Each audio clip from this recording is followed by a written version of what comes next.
For RCR TV, I'm Sean Kinney, and welcome to HetNet Happenings, where we take a look at all things DAS, small cell, Wi-Fi, and much more.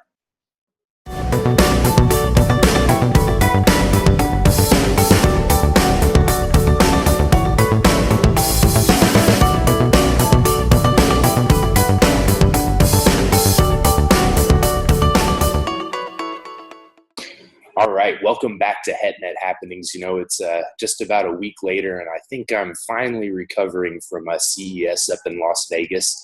We had the crew up there last week to kind of take a look at a lot of the consumer products, but really we were more focused on industrial Internet of Things applications. IoT in general was a dominant topic. I'd say, you know, it's the Consumer Electronics Show, so obviously most of it was consumer-facing. But we did get to spend some time with a lot of chip companies that are doing similar work in IoT, but very different verticals, very different use cases. So I wanted to take a look at a few of those today. And the idea at looking down to the chip level is to really sort of get a fundamental understanding of IoT, because you have a lot of concerns around chips, particularly in the industrial space, and particularly around power consumption and battery life. These are both really big deals when you consider maybe, and you know, this is a hypothetical, but an enterprise that has thousands of light meters, you know, they need those things to be deployed and then to hold up in the field for as long as possible, because it's inefficient to be constantly monitoring things that are supposed to be automated. So let's start by hearing from Eran Ashed, who is the co-founder of Altair Semiconductor, which is based over in Israel. These guys are really focused on Cat 1 LTE chips. They've got that price point down to around $15 a unit, which makes it really appealing for an industrial use case. So let's hear from Eran about the power saving mode associated with these Cat 1 chips. Altair is an LTE chip company. We've been around for 10 plus years. Our strategy from day one was focused around developing high performance and yet very cost and power efficient LTE only chipset, as opposed to chipsets that have fallback to 2G and 3G and older technologies. I guess that until maybe 2 years ago or so, most of our business was centered around broadband products, and you know, things like computing platforms, tablets, Chromebooks, netbooks, gateways, CPEs, MiFis, dongles, and such. And these were category 3 and above, so 100 plus megabits per second. Pretty obvious use case. The value proposition has always been, you know, it's a great chipset, works well, very low power, but lower cost. Right, that was really the main selling point, because it did not support, you know, 3G and 2G and these older technologies. But about 2 years ago or so, we identified that there was a need for a long-range wireless technology to connect, you know, a very wide range of what today is known as IoT applications, previously M2M, in a sense, and back then, the LTE standards were not as well developed in the lower categories as they are today. There was only a variant known as Category 1. You know, it's 10 megabit per second downlink 5 up.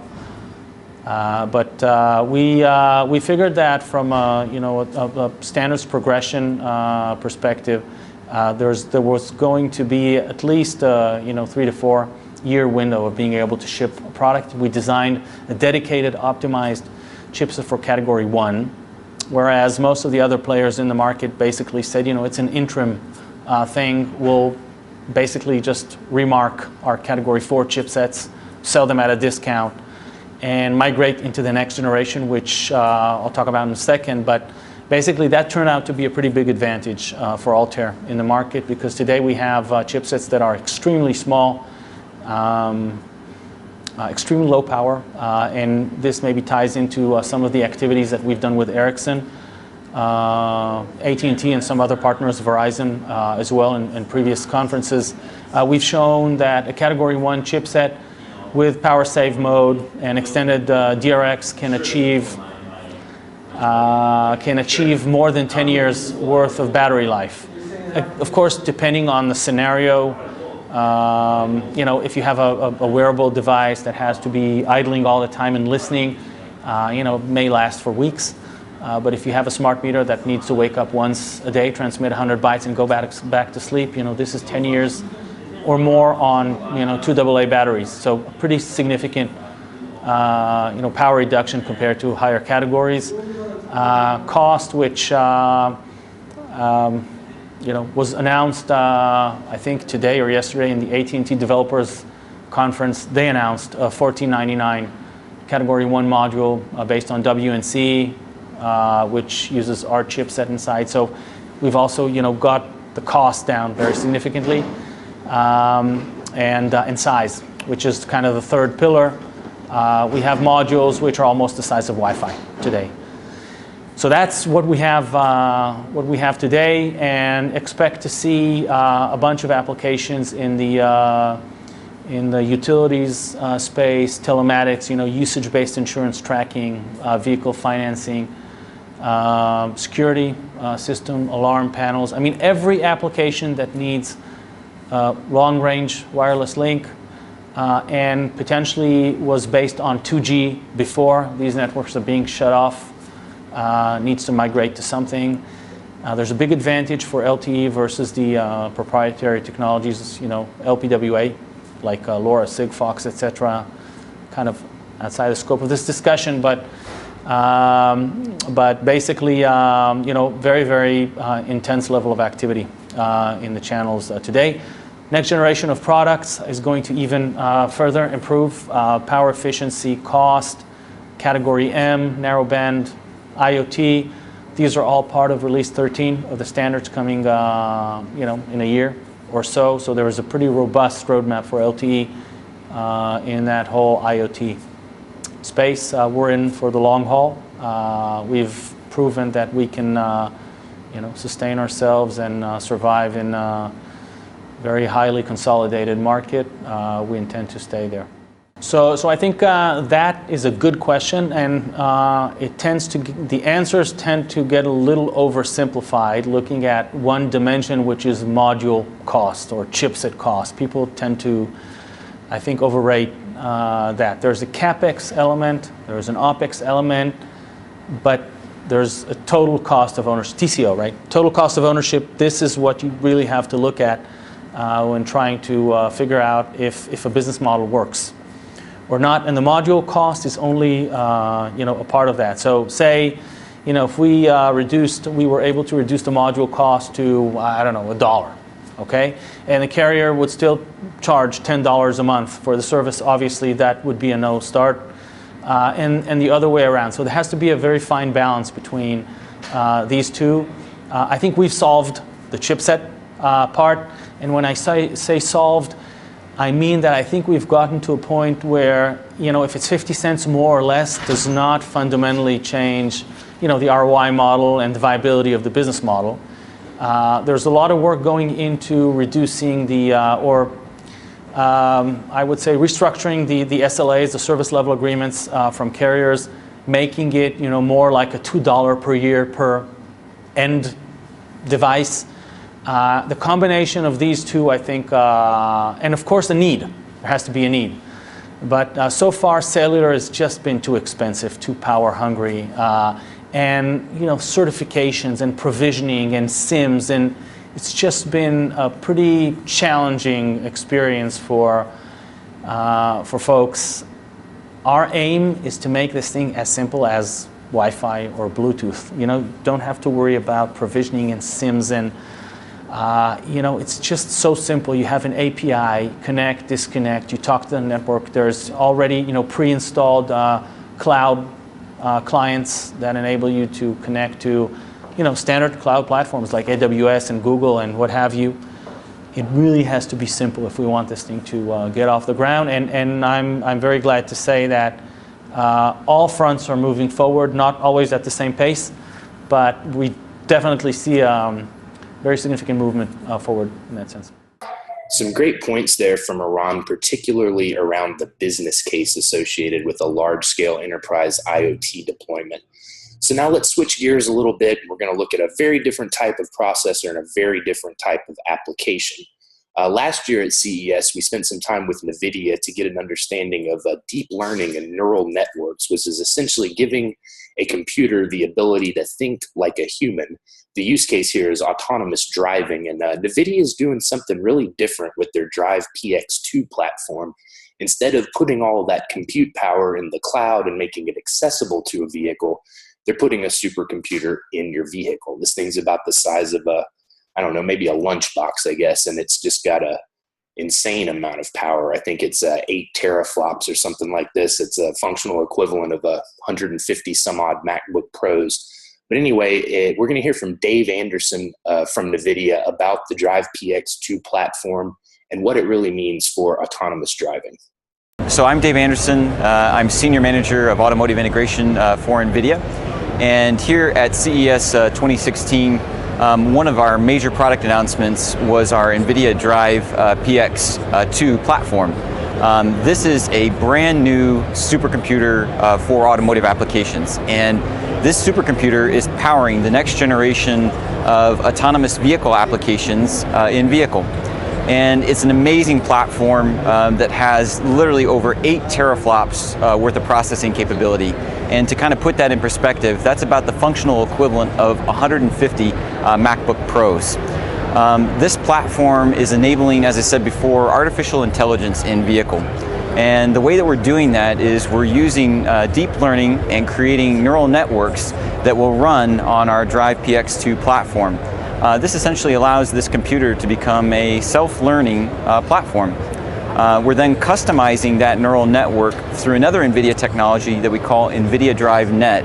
Nvidia Drive Net is a neural network that can be customized using different data sets like Kitty or cityscapes to identify objects or other things that might be interesting for the vehicle to see. We've then taken that one step further, and we've actually provided an entire development tool chain for Drive PX2 as well. This is called Nvidia Drive Works. Nvidia Drive Works allows our developers and our researchers to build the next generation of semi-autonomous applications that will actually run on Drive PX. And the really beautiful thing about Drive PX is that it seamlessly integrates into the vehicle. So it has all the interfaces that are necessary to make it accessible to many different sensor types that would be used on the vehicle. That might include things like LiDAR or long and short range radar or ultrasonic sensors or even mini optical cameras on vehicle. So our vision for this platform is that this is basically a supercomputer that's fully integrated into the vehicle. So this is a single platform that's literally the size of about a child's lunchbox, and again, massively capable platform. And the reason for that is that you really need to make real-time decisions for the guidance of your vehicle. So you need to have all that processing power on board. So the training algorithms that we use for Drive PX are actually done using another Nvidia technology that we call Nvidia Digits Dev Box. This is a really sophisticated workstation that allows our researchers to program these neural networks with different data sets to actually teach the vehicle. The other thing that Digits allows us to do is actually take images and scenes that perhaps the vehicle hasn't seen before and re-customize or customize those algorithms again to give a greater level of functionality or to essentially help the vehicle to learn. That sort of generationally continues to advance the software that's actually in the vehicle. So one of our first customers who's actually using Nvidia Drive PX2 is Volvo. Volvo has a piloted driving program that they call Drive Me that's going to take place in 2017. And we are using Nvidia Drive PX2 to actually power the first 100 vehicles that Volvo is creating. They're XC90s that are basically being modified to be autonomous vehicles. The outlook is very bright for autonomous vehicles overall. I think if you've seen anything here at CES, definitely one thread remains true with all the OEMs here. You see a lot of vehicles that are equipped with different sensors, and there's a lot of discussion around how vehicles are becoming semi-autonomous and then fully autonomous in the future. So that's really why the timing of what we're creating is so critical to the industry. So one of the things that is always nice to talk about is Nvidia is a visual computing company. So one of the really important things as we go forward with sort of the interior of the vehicle and the user experience that we have as drivers of these autonomous vehicles is how do we visualize and understand all of this really intense sensor data that our vehicle is experiencing, and how do we feel comfortable as drivers of these now autonomous vehicle platforms. So behind me you see this really large spectacle of the interior of a vehicle. And we did this to sort of exaggerate the functionality of what you might see inside of a autonomous vehicle. And what we've done in the area that normally would be the reconfigurable cluster is we've presented a view of the world that we're actually getting from our Drive PX2 system, but we've done it in a refined way where it's very intuitive to understand what the vehicle is experiencing, how the vehicle is going to take its next turn or its overall trajectory, and to make you feel comfortable as a driver of that world around you that essentially your car is seeing, and to have confidence in essentially how your car is going to behave. Nvidia is a really interesting company, and if you want to know more about the work they're doing around deep learning and neural networks, I'd encourage you to check out some of our archives on the RCR Wireless News YouTube channel, because we've filmed a good bit with them over the years, and there's some really informative stuff in there. And so now in this last segment, I want to look at yet another use case for IoT chipsets. In this particular one, we're going to talk to Imagination Technologies. A lot of our viewers might know them for their GPU processing of Power VR, which is really a standard in the gaming space. So that's one of their fortes, but Imagination does a lot of other stuff. They particularly have a really strong portfolio around the MIPS processors, and that's what's included in what we're going to see in this next clip. We're going to take a look at their Creator Ci40 Dev Kit, which is designed for people like you and me to play with at home and come up with these really interesting IoT applications. So let's take a look at the Creator Kit. Hi, I'm Paul Evans. I'm Director of Business Development with Imagination, and I'd like to introduce you to the CI40. CI40 is a next generation creator kit from Imagination, and this kit in particular focuses on IoT and how you put things together with IoT quite quickly. So just very briefly, in the middle of the kit is an IoT hub, supports things like Wi-Fi, Bluetooth, 802.15.4 for 6LoWPAN, etc. And the kit comes with a number of these devices here that allow you to remotely connect in, put your batteries in, add whichever sensors you want, and then quickly put yourself together an IoT kit. So what we've got here over on the left-hand side here now is basically an example where somebody's used this type of kit and built themselves an entire IoT type system. And what this is a company in Portugal, and they're working on a project with a number of farms to save water. So they're growing blueberry crops and they want to reduce the amount of water that's consumed. And so what they do is they have these sensors that go out in the field. They measure things like humidity, temperature, moisture in the ground, etc. And they decide when to irrigate the fields or not. That information is sent up through a number of these hubs and across the farm itself, up into the cloud. That data is then analysed, and you can see the data here on the screen. And they run an algorithm that decides, okay, when do we turn the irrigation on and off? And that's represented over here in our lovely green and pink bucket. So the kit itself, that should be shipping in sort of March, April timeframe of next year.